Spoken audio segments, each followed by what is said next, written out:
नमस्कार बंधुरा आज के আমরা রবিবার স্পেশালি ভুটি রেসিপি বানাবো। কড়াইয়ে তেল গরম হয়ে গেছে, পেঁয়াজ আর লঙ্কা দিয়ে দিচ্ছি, লবণটা দিয়ে দিচ্ছি। পেঁয়াজ ভাজা হয়ে গেছে, এবার মশলা দিয়ে দিই, আদা রসুন জিরা গোলমরিচ সব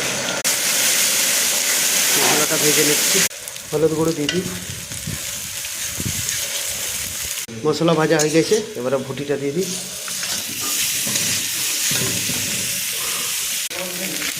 ভুটিটা ভাজা হয়ে গেছে, জল একটু দিয়ে দিই।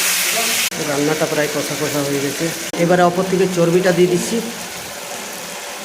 চর্বিটা দিয়ে দিচ্ছি সবটা।